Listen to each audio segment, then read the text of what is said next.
नमस्कार। हिंदी साहित्य की ऑनलाइन कक्षा में आपका हार्दिक स्वागत है।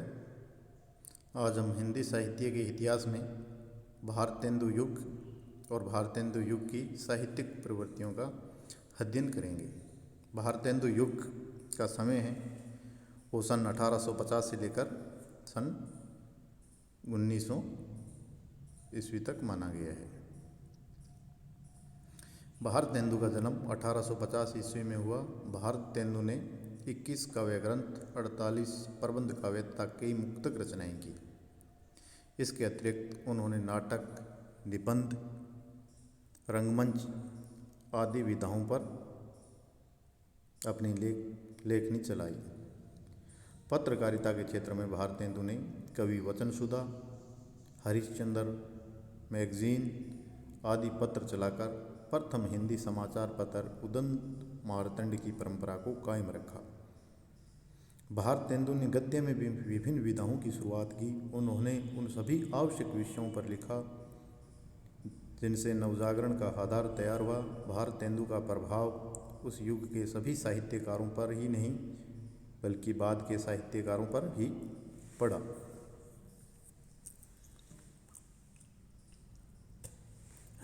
अब है भारतेंदु युगीन परिस्थितियों एवं आधुनिकता का उदय।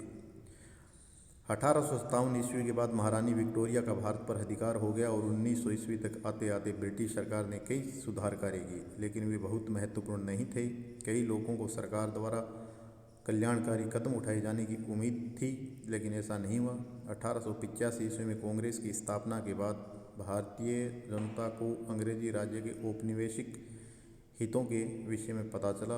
इस तरह 1857 ईस्वी से 1885 ईस्वी तक ब्रिटिश सरकार के स्पष्ट स्वरूप के विषय में एक द्वंद्व की स्थिति रही। इसलिए इस युग की कविताओं में जहाँ राष्ट्रभक्ति के स्वर मिलते हैं, वहीं राजभक्ति की भावनाएं भी मिलती हैं। पाश्चात्य ज्ञान विज्ञान के परिचय से 19वीं शताब्दी में भारत में नवजागरण की लहर आई, जिससे भारत के प्रत्येक क्षेत्र में बुद्धिवाद, मानवतावाद, विवेक, सहिष्णुता, न्यायप्रियता और व्यक्तिवाद को महत्व दिया जाने लगा। इस युग में न तो रीतिकालीन राज्य श्रेय था और न ही रीतिवादी मानसिकता। अतः इस काल में जो कविता लिखी गई उसमें देश समाज की चिंता प्रमुख थी। भारतेंदु युग से ही हिंदी साहित्य में आधुनिकता का उदय होता है।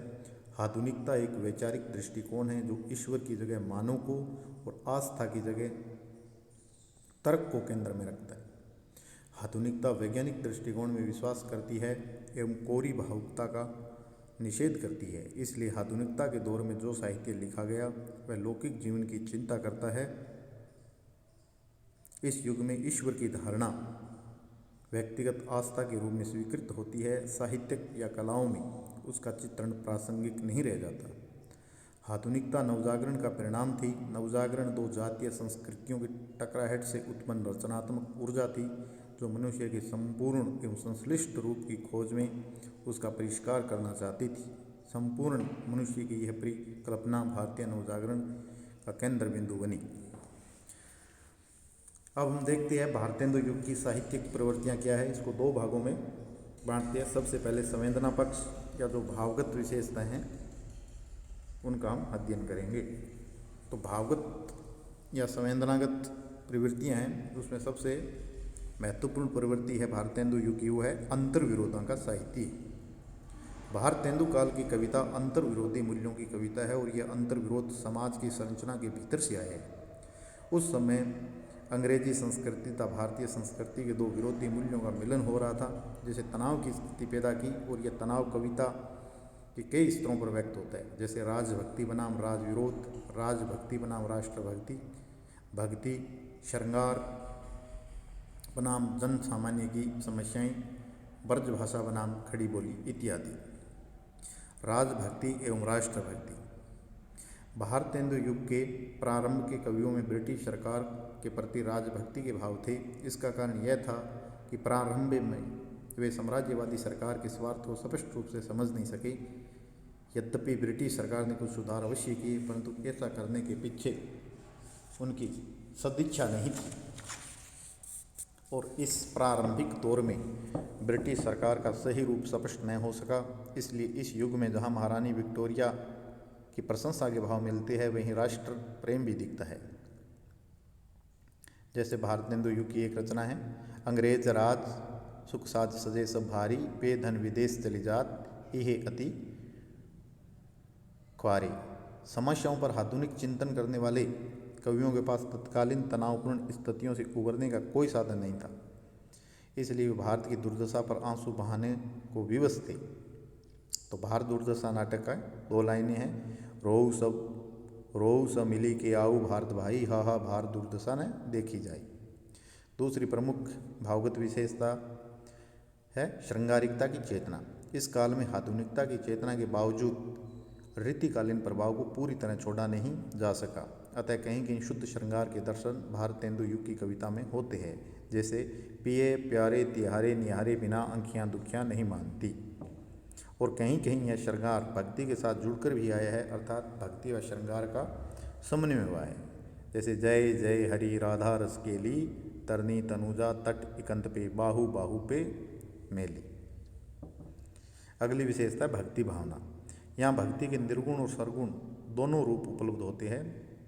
यहाँ भक्ति का एक और व्यापक रूप उपलब्ध होता है, जिसे स्वदेशानुराग समन्वित भक्ति कहते हैं, अर्थात ईश्वर की भक्ति का उद्देश्य देश की समस्याओं को सुलझाना हो गया।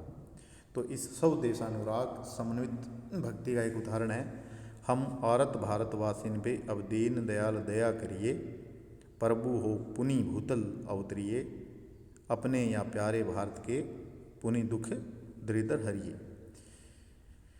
प्रताप नारायण मिश्र जो इस काल के प्रमुख कवि थे, उनकी रचना का उनकी रचना से ये 2 लाइनें ली गई है।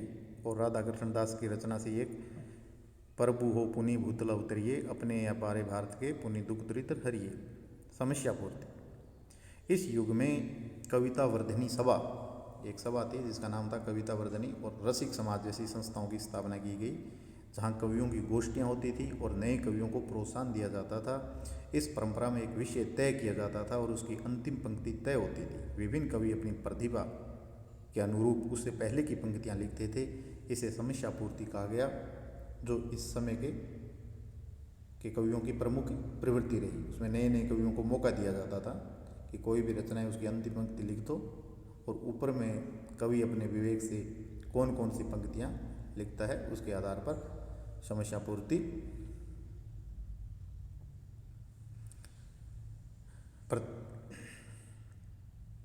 प्रतिस्पर्धा चलती रहती थी। सामाजिक समस्याओं का चित्रण।